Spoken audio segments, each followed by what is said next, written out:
नेहा की चाची कमला बड़ी ही चुगलखोर किस्म की औरत थी। वो घर में कोई भी बात हो तो बड़ी ही जल्दी जाकर बाहर बता दिया करती थी। हमेशा इसकी बुराई उससे, उसकी बुराई इससे करने में उसका पूरा दिन निकल जाता था।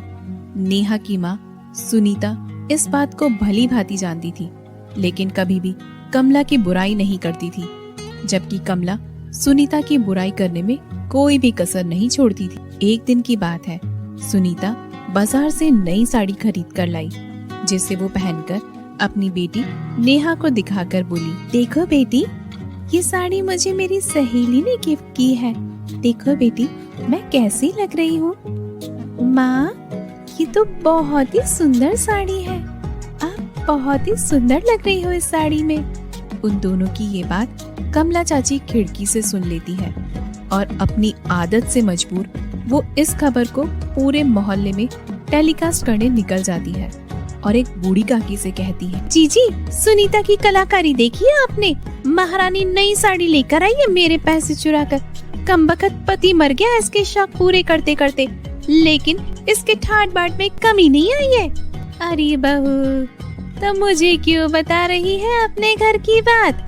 अपने घर की बात अपने घर तक ही रखा करो ना बहू। हाँ चाची, पता है, लेकिन मैं तो इसलिए बता रही हूँ, कल का मोहल्ले वाले ये न कह सके कि कमला ने कुछ बताया नहीं। मुझे क्या लेना देना, उसकी चुगली मैं आज करूँ न कल करूँ।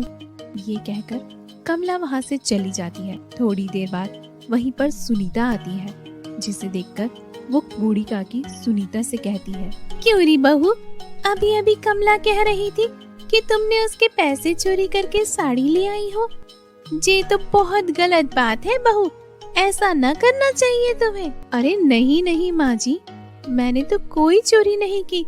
वो साड़ी तो मुझे मेरी सहेली ने दिलवाई थी, मैं क्यों चोरी करूँ उनके पैसे? देखो सुनीता बेटिया, हमें कुछ नहीं पता। वो ना कमला ही हमसे कह रही थी कि तुम पैसे चोरी करके साड़ी लेकर आई हो, नहीं तो हमें किसी के घर पे दखल अंदाजी करने का कोई शौक नहीं है। मगर सुनीता, तुम्हारी साड़ी तो बड़ी खूबसूरत है। सुनीता ये बात अपनी बेटी को बताती है, जिसे सुनकर उसकी बेटी नेहा बहुत ही गुस्सा होती है और अपनी चाची से कहती है, चाची, आप हमेशा मेरी मम्मी की चुगली क्यों करती रहती हो? उन्होंने कब आपके पैसे चुराए हैं? वाह रे वाह, चुराई नहीं तो ये बनारसी साड़ी कहाँ से लेकर आई है? पति तो है नहीं, और ऊपर से साज श्रृंगार करने में तेरी माँ कभी पीछे ना रहती है। तो क्या हुआ चाची, अगर पापा नहीं है तो क्या हुआ? क्या मेरी मम्मी को जीने का अधिकार भी नहीं है? चाचा भी तो इस दुनिया में नहीं है, लेकिन आप तो नई दुल्हन के जैसे तैयार रहती हो, उसका क्या हुआ? नेहा की बात सुनकर सुनीता को काफी गुस्सा आता है और वो कस के अपनी बेटी नेहा को एक थप्पड़ लगाकर कहती है, चुप करो बेटी, तुम्हें अपनी चाची से बात करने की भी तमीज नहीं है। क्या तुम भूल गई हो, ये तुम्हारी चाची है? अभी इनसे माफी मांगो बेटी। नेहा अपनी चाची से माफी मांगती है और रोते हुए अपने कमरे में चली जाती है। लेकिन कमला तो अपने चुगली का ड्रम भरकर अगले दिन सारे मोहल्ले में जाकर उसे फैलाने लगती है। अरे सुनती हो कलवा की बहू, वो सुनीता की बेटी है ना नेहा, बड़ी ही बदतमीज है। आज उसने पता है मुझ पर हाथ उठा दिया और उसकी माँ ने भी मुझे बहुत मारा। अरे चाची, लेकिन उसने आपको मारा क्यों? सुनीता आंटी तो आपकी बहुत तारीफ करती है। ये मूंग और मसूर की दाल बाहर तो बड़ी सवी सावित्री बनती है, घर में देखो नागिन बन जाती है दोनों माँ बेटी। आज तो इसने अपनी माँ समान चाची को मारा है, कल तुम्हें न मारे, इसलिए मैं बताने आई हूँ। मुझे क्या इतना टाइम है कि मैं सबकी चुगली करती फिरूं? देखो फिर न कहना मैंने तुम्हें न बताया। वो भाभी कमला की कोई बात नहीं सुनती और वहाँ से चली जाती है। लेकिन कमला का मन नहीं भरा, उसे कोई नहीं दिखाई दिया तो पड़ोस के बूढ़े दादा से ही सुनीता की चुगली करने बैठ गई और उनसे बोली, अरे दादाजी, तुम्हें पता है वो सुनीता है ना, उसने अपनी बेटी के सामने आज मुझे मारा, पूरे मोहल्ले में मेरी थू-थू करा दी। कितनी शर्म की बात है। लेकिन बहू, उसने तुम्हें क्यों मारा? और मारा भी तो तुम ये सारी बातें मुझे क्यों बताती फिर रही हो?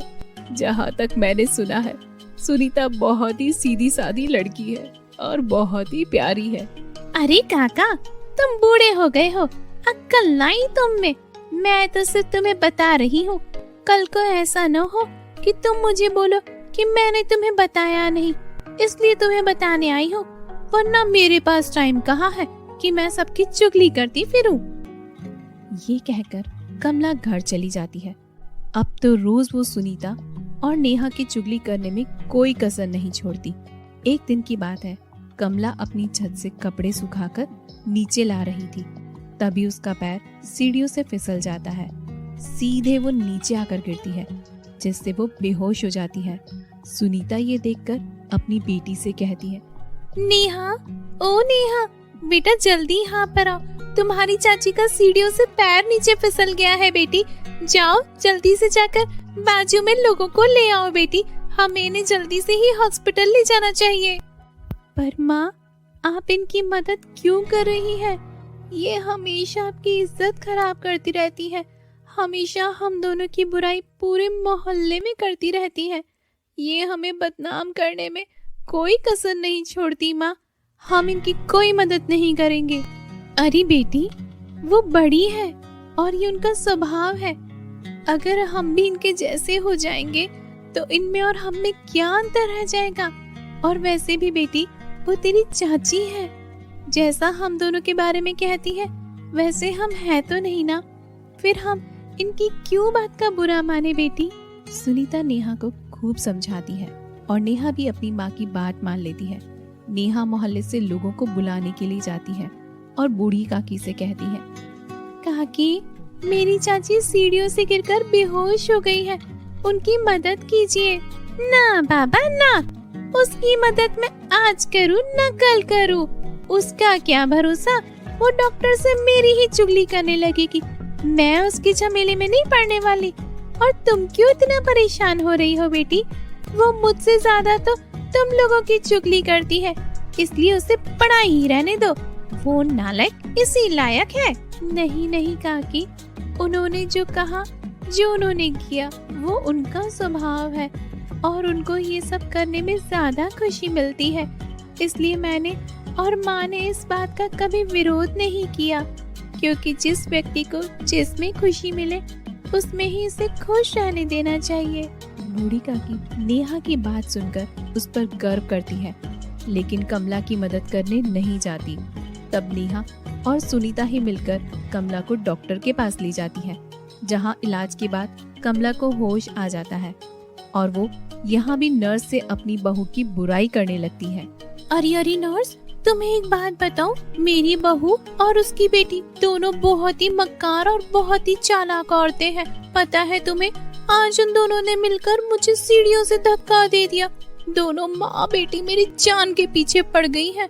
देखो, मैं तो तुम्हें इसलिए बता रही हूँ ताकि तुम फिर ये ना बोलो कि मैंने तुम्हें ना बताया, नहीं तो मेरे पास टाइम कहाँ है तुम्हें ये सब बताने के लिए। अरे ओ माँ जी, वही तो सुन रही हूँ, और आपको शायद पता नहीं है, वो दोनों माँ बेटी जिनकी तुम बुराई कर रही हो वही तुम्हें यहाँ पर लेकर आई है। अगर जरा भी देर हो जाती तो आज आप ना उन दोनों की बुराई यमराज से कर रही होती। और हाँ, जिनकी बुराई आप दिन रात पानी पी पी कर करती हो, आज उन दोनों की वजह से ही तुम्हें जीवन मिला है। और शुक्रगुजार करो कि तुम्हें इतनी अच्छी भतीजी मिली है, जिसने अपने सारे पैसे लगाकर तुम्हारा इलाज करवाया। थोड़ी तो शर्म कीजिए माँ जी। नर्स की बात सुनकर कमला को बड़ा ही अफसोस होता है। वो सुनीता और नेहा को बुलाकर उनसे माफी मांगती है। नेहा और सुनीता भी कमला को माफ कर देती हैं और वो तीनों खुशी खुशी एक साथ एक घर में रहने लगते हैं।